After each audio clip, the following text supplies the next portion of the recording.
जय माता दी दोस्तों, कैसे हैं आप सब। आप सबका स्वागत है आपके अपने चैनल शिव शक्ति प्रेरणा पर। दोस्तों, शिव पुराण की कथा में अभी तक आपने सुना कि कैसे शिव जी का और सती जी का विवाह होता है और वो दोनों अपना जीवन कैसे आनंद से बिताते हैं। आज की कथा में हम सुनेंगे कि दक्ष शिव जी का कैसे विरोध करता है और सती जी अपना देह त्याग कैसे करती हैं। दोस्तों, पूर्व समय में प्रयाग में मुनियों ने एक महान यज्ञ का आयोजन किया। वहाँ पर ज्ञान शास्त्र की चर्चा हुई। उस यज्ञ में भगवान शिव जी भी अपने गणों सहित आए। उसी समय दक्ष प्रजापति भी वहाँ पर आए। सबने भक्ति पूर्वक उन्हें प्रणाम किया, परंतु शिव जी अपने आसन पर ही बैठे रहे। उन्होंने अपने आसन से उठकर उनका स्वागत नहीं किया। इसमें दक्ष क्रोध में भर गए। उन्होंने सभा के मध्य में खड़े होकर शिव जी को अपशब्द बोले। उन्होंने कहा, यह शिव पाखंडी, दुर्जन, पापी, ब्राह्मण, निंदक और सदैव स्त्री में आसक्त रहने वाला व्यक्ति है। हे देवताओं, ब्राह्मणों, मैं इसे श्राप देता हूँ। आज से यह देवताओं के साथ यज्ञ में भाग नहीं पाएगा। यह सुनते ही नंदीश्वर की आंखें क्रोध से लाल हो गईं। उसने दक्ष को फटकार लगाई, हे दुष्ट बुद्धि, क्या तू शिव तत्व को नहीं जानता? अरे दुर्बुद्धि, इन भृगु आदि ऋषियों के मध्य में भगवान शंकर का तूने उपहास किया है। इसलिए मैं तुझे शिव जी के प्रभाव से श्राप देता हूँ कि तुम सब ब्राह्मण वेद का वास्तविक अर्थ न समझकर केवल वाद विवाद पर ही विश्वास करोगे। इस पर भगवान शिव जी ने नंदीश्वर को समझाते हुए कहा, तुम्हें क्रोध नहीं करना चाहिए। मैं वेदों और ब्राह्मणों को श्राप नहीं देता हूँ। तुम सब समझ लो कि दक्ष का श्राप मुझे नहीं लगेगा। भगवान शिव नंदीश्वर को शांत करके अपने धाम कैलाश को चले गए। दक्ष भी ब्राह्मणों के साथ अपने निवास को प्रस्थान कर गए। दक्ष ब्रह्मा ने नारद को बताया। शिव जी के द्रोह को ध्यान में रखकर दक्ष ने कनखल में, जो हरिद्वार के पास स्थित है, एक बड़ा भारी यज्ञ किया। इस यज्ञ में भृगु आदि ऋषियों को ऋत्विक बनाया। सभी सिद्ध, गंधर्व, विद्याधर, आदित्य, नाग तथा सभी ऋषि मुनियों को बुलाया। ब्रह्मा जी और विष्णु जी पार्षदों सहित पधारे, परंतु इस यज्ञ में दक्ष ने शिव जी को नहीं बुलाया। यहाँ तक कि उन्होंने अपनी पुत्री सती को भी नहीं बुलाया। यज्ञ के आरंभ के समय ऋषि दधीचि ने पूछा कि इस यज्ञ में शंकर क्यों नहीं आए। दधीचि की वह बात सुनकर मूर्ख दक्ष ने कहा, देवताओं के प्रमुख विष्णु जी आ ही गए हैं, फिर मुझे शिव की कोई आवश्यकता नहीं है। मैंने ब्रह्मा जी के कहने पर उसे अपनी कन्या सती दे दी, वरना उस अकुलीन माता पिता से रहित भूत प्रेतों के स्वामी आत्माभिमानी मूर्ख ईर्ष्यालु को कौन पूछता है। वह इस यज्ञ में भाग लेने के योग्य नहीं है, इस कारण मैंने उसे नहीं बुलाया।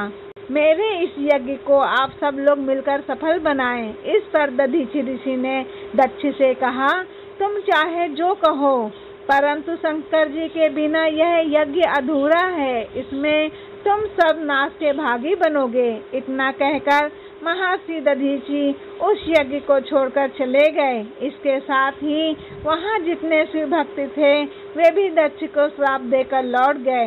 इस पर दक्ष ने हंसकर कहा, शिव भक्त दधीचि चला गया तो अच्छा ही हुआ। मैं तो बहिष्कृतों को यज्ञ में रखना पसंद नहीं करता।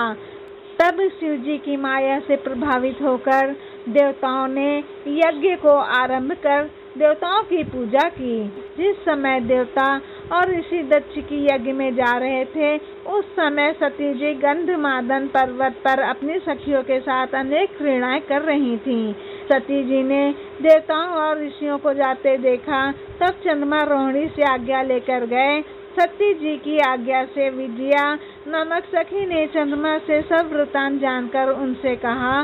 सती ने भगवान शंकर से कहा, हे प्राणेश्वर, मेरे पिता एक बड़ा भारी यज्ञ कर रहे हैं, उसमें आपको क्यों नहीं निमंत्रित किया गया। सब कार्य छोड़कर आप मेरी प्रार्थना पर मेरे साथ पिता के यज्ञ में चलने की कृपा करें, क्योंकि संबंधियों के यहाँ प्रेम बढ़ाने के लिए समय पर उनके पास जाना चाहिए।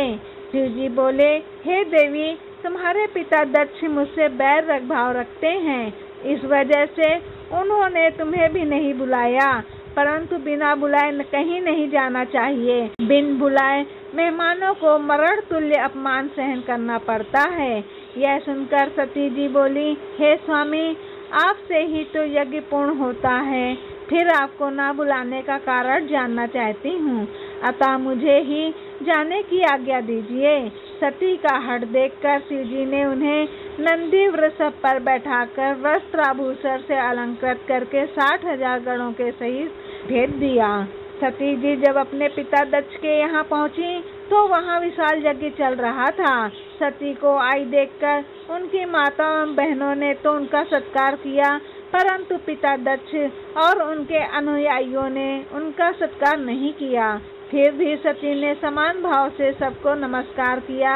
उसने यज्ञ में अपने पति का भाग न देखकर उन्हें महान दुख हुआ और वे अपने पिता से बोली, आपने मेरे पति शंकर भगवान को क्यों नहीं बुलाया, जबकि वे स्वयं यज्ञ स्वरूप हैं। उनके बिना आपने यज्ञ कैसे प्रारंभ कर लिया? क्या आप उन्हें एक साधारण देवता समझते हैं? यह तो उनका घोर अपमान है। ब्रह्मा विष्णु की ओर संकेत करके उनसे पूछा, आप लोग उनके बिना यज्ञ में कैसे चले आए? दक्ष ने क्रोधित होकर कहा, हे पुत्री, तू यहाँ बिना बुलाए क्यों चली आई? अब तू यहाँ रहे या चाहे चली जा, तुझसे मेरा कोई संबंध नहीं है। तेरा पति भूत प्रेतों का स्वामी है, जो वेद के अनुसार बहिष्कृत, अकुलीन और अमांगलिक है, इसलिए मैंने तेरे पति को नहीं बुलाया। यह सुनकर सती बोली, जो व्यक्ति भगवान शिव जी की निंदा करता है या सुनता है, दोनों ही नरक के वासी बनते हैं।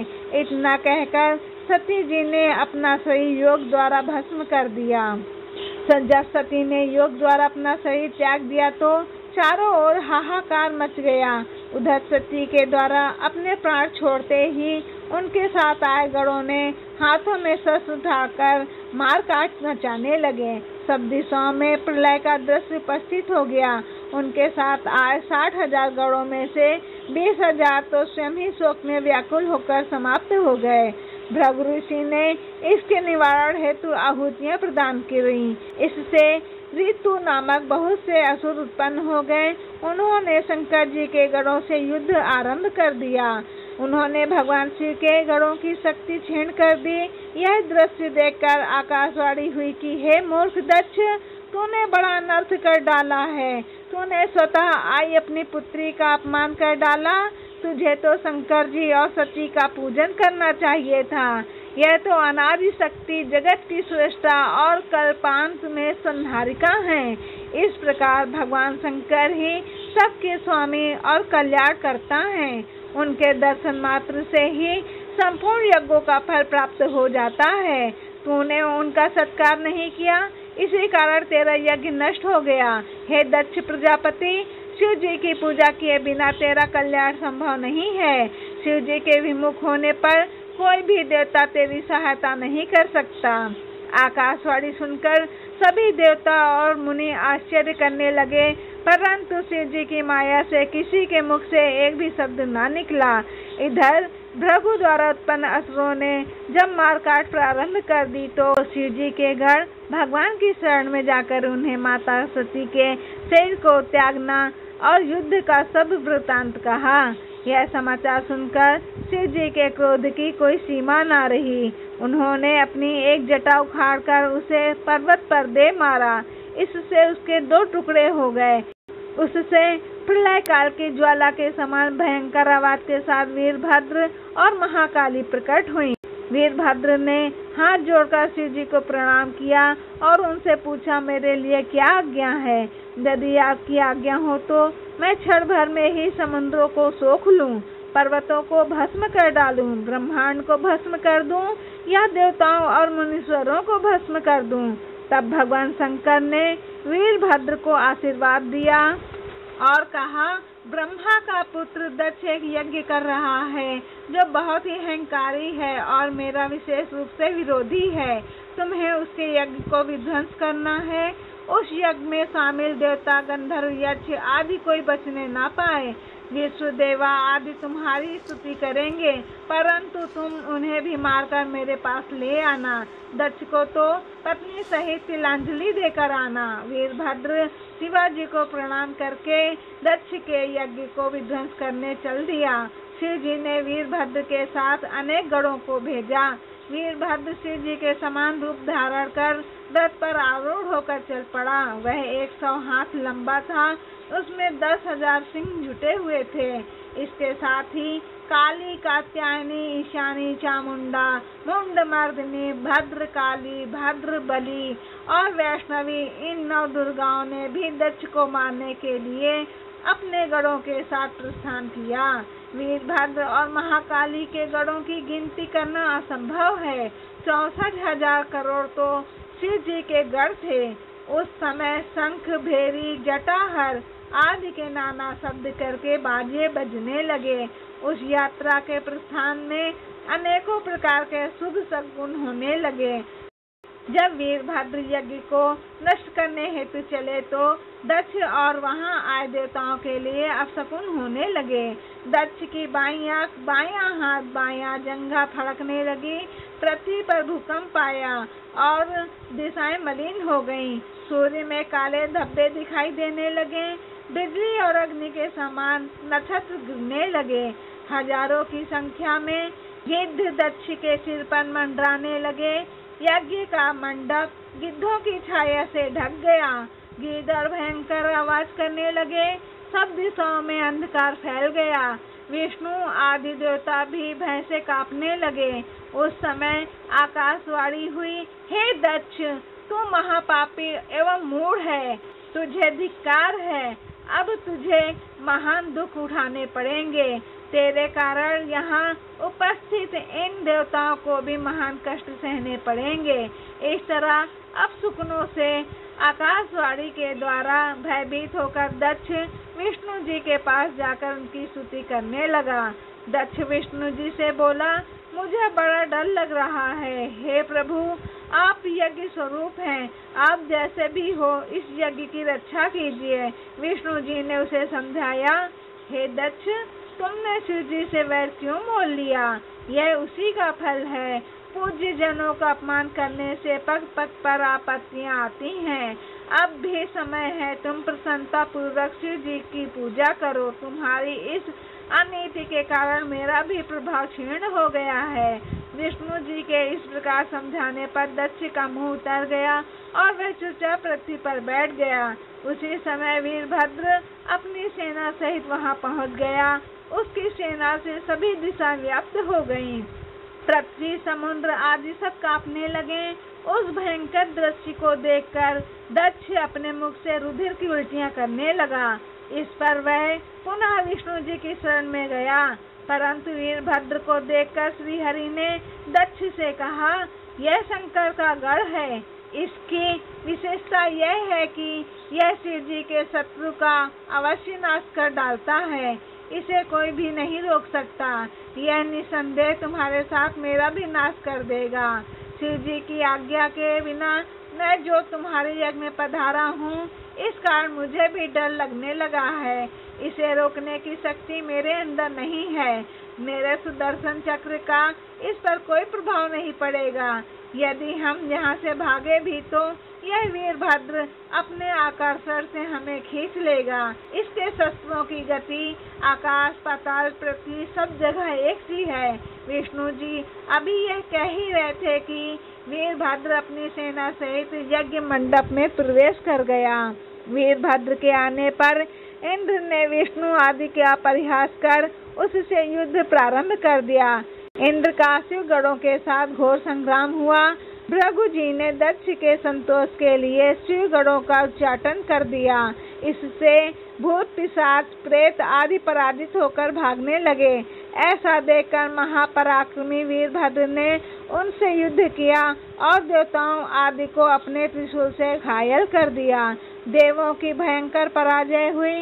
वीरभद्र ने इंद्र आदि देवों से कहा, हे इंद्र, हे अग्नि, सूर्य, चंद्रमा, कुबेर आदि देवों, तुम इस यज्ञ में क्यों आए हो? तुम्हें इसका परिणाम भुगतना पड़ेगा। इसके पश्चात इंद्र व वीरभद्र में भयंकर युद्ध होने लगा। वीरभद्र ने भगवान शंकर का नाम लेकर विष्णु के वक्ष स्थल में त्रिशूल से प्रहार किया। इससे विष्णु मूर्छित होकर पृथ्वी पर गिर पड़े। फिर उठकर अपने चक्र से वीरभद्र पर प्रहार किया, परंतु वीरभद्र ने अपने अद्भुत तेज से चक्र को प्रभावहीन कर दिया। वह विष्णु के हाथ में ही रुक गया। विष्णु का भी स्तंभन हो गया। इस पर यज्ञिकों ने मंत्रों द्वारा विष्णु का स्तंभन दूर किया। विष्णु ने अब की बार अपना सांग धनुष उठाया, उसके भी वीरभद्र ने 3 टुकड़े कर दिए। इस पर विष्णु अंतर्ध्यान हो गए और अपने लोक को चले गए। उनके चले जाने पर वीरभद्र ने यज्ञ भगवान को पकड़ा और उनके सिर धड़ से अलग कर दिए। प्रजापति धर्म कश्यप और अरिष्ट नेमि आदि मुनियों को पकड़कर वीरभद्र ने उनको लातों से मारा।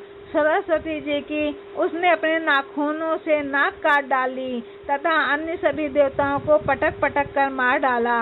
मणिभद्र नामक प्रतापी गणों ने भृगु की छाती पर पैर रखकर उसकी दाढ़ें उखाड़ ली। पूषा के दांत चंड नामक गण ने उखाड़ लिए, क्योंकि वे हंस पड़े थे।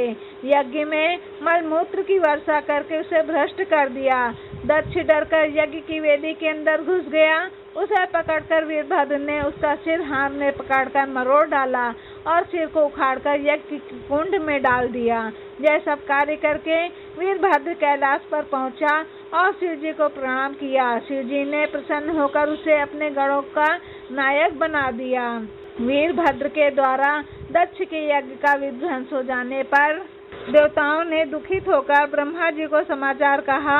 ब्रह्मा जी ने कहा, देवताओं का दुख कैसे दूर करूं कि दक्ष भी जीवित हो जाए और उसका यज्ञ भी संपन्न हो जाए। इसके बाद ब्रह्मा जी विष्णु लोक में जाकर विष्णु जी की स्तुति करने लगे। विष्णु जी ने ब्रह्मा जी से कहा कि दक्ष ने अपराध किया है, क्योंकि उसने यज्ञ में शिव जी का भाग नहीं निकाला। हम सब देवता भी शिव जी के अपराधी हैं, क्योंकि हमने भी बिना शिव जी के उसमें भाग लिया।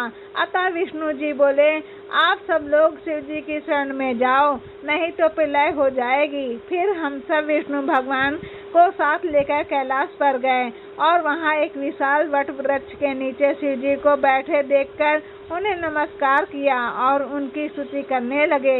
हे दया सिंधु, हे परमेश्वर, आपकी कृपा के बिना हम नष्ट भ्रष्ट हो गए हैं। हे भगवान शंकर जी, हमारी रक्षा कीजिए, हमारी विपत्तियों से रक्षा कीजिए। हे स्वामी, प्रसन्न होकर दक्ष के यज्ञ को पूर्ण करने की कृपा कीजिए। हम सब लोग इस यज्ञ में आपका भाग अवश्य निकालेंगे। हे स्वामी, इस यज्ञ को हम फिर से करना चाहते हैं। इस प्रकार बार बार विनती करके ब्रह्मा और विष्णु शिव जी के चरणों में गिर पड़े। देवताओं की स्तुति से शिव जी प्रसन्न हो गए। उन्होंने कहा, हे देवताओं, मैं तुम्हें क्षमा करता हूँ।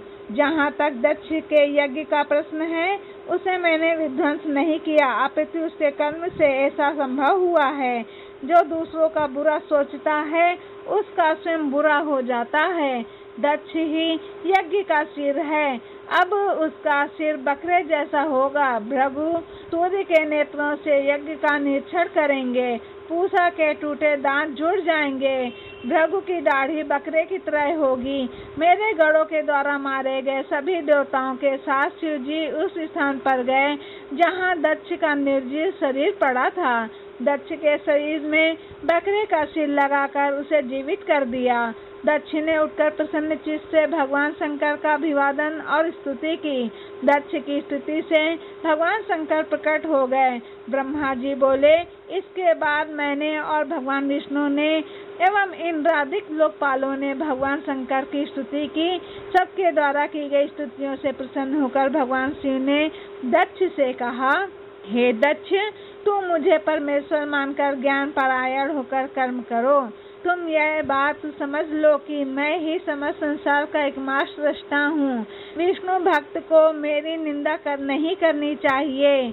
मेरा भक्त भी विष्णु की निंदा ना करे।